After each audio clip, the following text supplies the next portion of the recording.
जय जगन्नाथ। आपण मानंकु मोर हृदय भरा नमस्कार।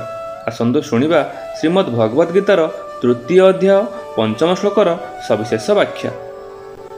व्याख्याटी शुणिबा सहित से महाप्रभुंक उद्देश्य रे जय जगन्नाथ और जय श्रीकृष्ण कमेंट बॉक्स लिखि दियंतु। ओम श्री परमात्मने नमः। अर्जुन पचारिथिबा प्रश्नर उत्तर रे भगवान कहउछंती, न हि कश्चित् क्षणमपि जातु तिष्ठत्य कर्मकृत कार्यते ह्यवशः कर्म सर्वः प्रकृति जैर्गुणे।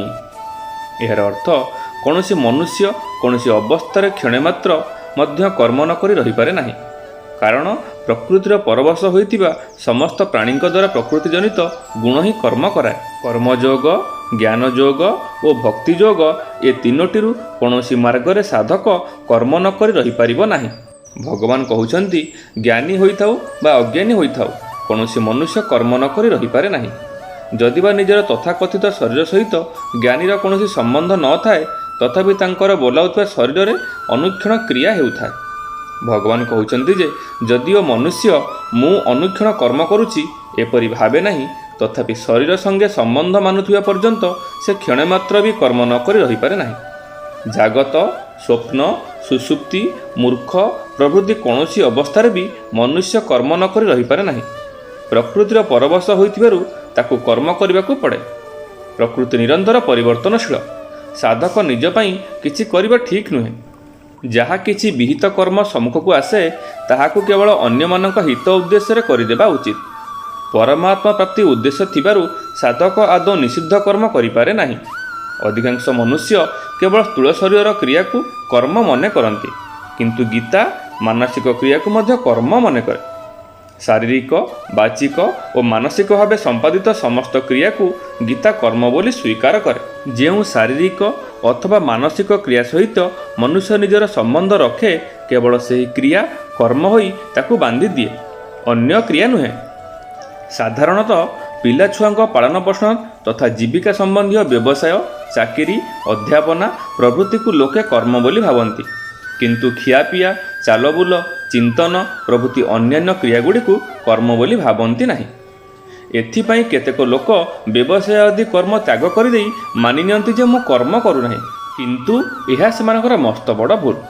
शरीर निर्वाह संबंधी स्थूल शरीर क्रिया, निद्रा, चिंतन प्रभृति सूक्ष्म शरीर क्रिया एवं समाधि प्रभृति कारण शरीर क्रिया सबुकिछि कर्म। शरीर रे अहंभाव और ममत्व थिबा पर्यंत शरीर द्वारा हेउथिबा समस्त क्रिया कर्म पदवाच्य। शरीर प्रकृतिर कार्य एवं प्रकृति केवल अक्रिया नुहे। सुतरां मनुष्य प्रवृत्त अवस्था थाउ बा निवृत्त अवस्था थाउ, शरीर अहंभाव और ममत्व रखी कौनसी मनुष्य कौनसी अवस्था क्षण मात्र भी कर्म न करी रही पारे नाही। प्रकृति जनित गुण ही परवश प्राणी मानक द्वारा कर्म कराए। परवश हेला परे प्रकृतिर गुण द्वारा कर्म करा जाए, कारण प्रकृति और ताहार गुण निरंतर क्रियाशील। आत्मा स्वयं अक्रिय, असंग, अविनाशी, निर्विकार तथा निर्लिप्त होइथिले भी जे पर्यंत से प्रकृति एवं ताहार कार्यर सुख चाहे, अर्थात स्थूल, सूक्ष्म और कारण शरीर मध्यरु कौनसी शरीर संगे निजर संबंध जोड़ी तहिरु सुख चाहे से पर्यंत से प्रकृतिर परवश रहे। स्वभाव सृष्टि हुए वृत्तिरु, वृत्ति सृष्टि हुए गुणरु एवं गुण जात हुए प्रकृतिरु। अतएव स्वभावर परवश कुह, गुणर परवश कुह बा प्रकृतिर परवश कुह, सबु एका कथा। वस्तुतः सबरी मूल प्रकृति जनित पदार्थर परवशता थाए। यही परवशतार ही समस्त परवशता सृष्टि हुए। प्रकृति जनित पदार्थर परवशता को ही केउठी कालर, केउठी स्वभावर, केउठी कर्मर आ केउठी गुणर परवशता बोली कहा जाइछि।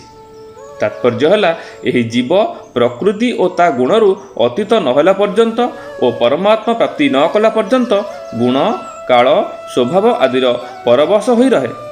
अर्थात जीव प्रकृति सहित निजर संबंध मानुथिबा पर्यंत और प्रकृति स्थित रहुथिबा पर्यंत केबे गुण और कालर परवश होई रहे तो आउ केबे भोग और स्वभावर परवश होई रहे, आदौ स्वतंत्र होई रहे नहीं। ता छड़ा से परिस्थिति, व्यक्ति, स्त्री, पुत्र, धन, गृह आदिर मध्य परवश होई रहे, किंतु निज गुणातीत स्वरूपर अर्थात परमात्मा तत्वर अनुभव कला परे ताहार एही परवशता रहे नहीं एवं से स्वतसिद्ध स्वतंत्रता प्राप्त हुए। କର୍ମ କରିବାରେ ତ ଆମେ ପରତନ୍ତ୍ର, କିନ୍ତୁ ସେଥିରେ ରାଗ ଦୋଷ କରିବା ବା ନ କରିବାରେ ଆମେ ସ୍ୱତନ୍ତ୍ର। ପ୍ରକୃତିର ଦୁଇଟି ଅବସ୍ଥା ଥାଏ, ଗୋଟିଏ ହେଲା ସକ୍ରିୟ, ଅନ୍ୟଟି ହେଲା ଅକ୍ରିୟ।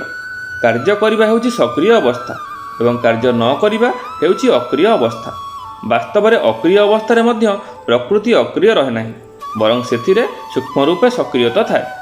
ଉଦାହରଣ ସ୍ୱରୂପ କୌଣସି ନିଦ୍ରିତ ମନୁଷ୍ୟକୁ ସ୍ୱତଃ ନିଦ ଭାଙ୍ଗିବା ପୂର୍ବରୁ ଉଠାଇ ଦେଲେ ସେ କହେ ଯେ ମୋତେ କଞ୍ଚା ନିଦରେ ଉଠାଇଦେଲ। ଏଥିରୁ ସ୍ପଷ୍ଟ ହେଲା ନିଦ୍ରା ପରି ଅକ୍ରିୟ ଅବସ୍ଥାରେ ମଧ୍ୟ ନିଦ୍ରା ପରିପକ୍ୱ ହେବାର କ୍ରିୟା ଚାଲିଥାଏ।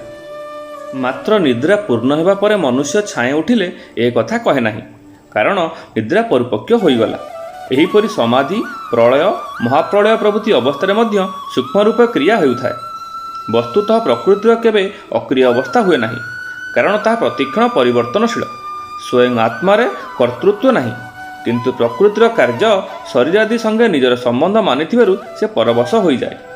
ଏହି ପରବଶତା ହେତୁ ସ୍ୱୟଂ ଅକର୍ତ୍ତା ହୋଇ ମଧ୍ୟ ନିଜକୁ କର୍ତ୍ତା ମନେ କରୁଥାଏ। ପ୍ରକୃତରେ ଆତ୍ମାରେ କୌଣସି ପରିବର୍ତ୍ତନ ରୂପକ କ୍ରିୟା ହୁଏ ନାହିଁ। ଯେପରି ପ୍ରକୃତି ଦ୍ୱାରା ସମଗ୍ର ସୃଷ୍ଟିର କ୍ରିୟା ସ୍ୱାଭାବିକ ଭାବେ ହେଉଥାଏ, ସେହିପରି ପ୍ରକୃତି ଦ୍ୱାରା ବାଳକ, ଯୁବକ ଆଦି ଅବସ୍ଥା, ପାଚନ କ୍ରିୟା, ଶ୍ୱାସ ପ୍ରଶ୍ୱାସ ଓ ଦେଖିବା ଶୁଣିବା ପ୍ରଭୃତି କ୍ରିୟା ମଧ୍ୟ ସ୍ୱାଭାବିକ ଭାବେ ହେଉଥାଏ। କିନ୍ତୁ ଜୀବାତ୍ମା ନିଜକୁ କେତେକ କ୍ରିୟାର କର୍ତ୍ତା ମନେ କରି ବାନ୍ଧି ହୋଇଯାଏ। ପ୍ରକୃତି ନିରନ୍ତର ପରିବର୍ତ୍ତନଶୀଳ, କିନ୍ତୁ ଶୁଦ୍ଧ ସ୍ୱରୂପରେ କେବେ କୌଣସି ପରିବର୍ତ୍ତନ ହୁଏ ନାହିଁ। ବାସ୍ତବରେ ପ୍ରାକୃତିକ ପଦାର୍ଥର କୌଣସି ସ୍ୱତନ୍ତ୍ର ସତ୍ତା ନାହିଁ, କେବଳ ଅନୁକ୍ଷଣ ପରିବର୍ତ୍ତନଶୀଳତାର ସମଷ୍ଟି ହେଉଛି ପଦାର୍ଥ। ପଦାର୍ଥ ସଙ୍ଗେ ନିଜର ସମ୍ବନ୍ଧ ମାନି କୌଣସି ମନୁଷ୍ୟ କେବେ ହେଲେ କ୍ଷଣେ ମାତ୍ର ବି କର୍ମ ନ କରି ରହିପାରେ ନାହିଁ। ସାଧକ ଯଦି ଏହି ବାସ୍ତବିକତାକୁ ଅନୁଭବ କରିନିଏ ଯେ ସମସ୍ତ କ୍ରିୟା ପଦାର୍ଥରେ ହେଉଛି ଏବଂ ପଦାର୍ଥ ସଙ୍ଗେ ମୋର ତିଳେମାତ୍ର ସମ୍ବନ୍ଧ ନାହିଁ, ତେବେ ସେ ପରବଶତାରୁ ମୁକ୍ତ ହୋଇପାରେ। କର୍ମଯୋଗୀ ପ୍ରତିକ୍ଷଣ ପରିବର୍ତ୍ତନଶୀଳ ପଦାର୍ଥର କାମନା, ମମତା ଓ ଆସକ୍ତି ତ୍ୟାଗ କରି ଏହି ପରବଶତା ଦୂର କରି ଦିଅନ୍ତି। ଜ୍ଞାନୀ ଗୁଣୀ ମଣ୍ଡଳୀ ଓ ସଜ୍ଜନ ମଣ୍ଡଳୀ, ଆପଣମାନେ ଶୁଣୁଥିଲେ ଶ୍ରୀମଦ୍ ଭଗବଦ୍ ଗୀତାର 3ୟ ଅଧ୍ୟାୟ 5ମ ଶ୍ଲୋକର ସବିଶେଷ ବାଖ୍ୟା। ଆପଣମାନଙ୍କୁ ଅଶେଷ ଅଶେଷ ଧନ୍ୟବାଦ। ସେହି ପରମାତ୍ମାଙ୍କ ଶ୍ରୀଚରଣରେ ସମସ୍ତଙ୍କ ମଙ୍ଗଳ କାମନା କରି ରହୁଛି। ଜୟ ଜଗନ୍ନାଥ, ଜୟ ଶ୍ରୀକୃଷ୍ଣ।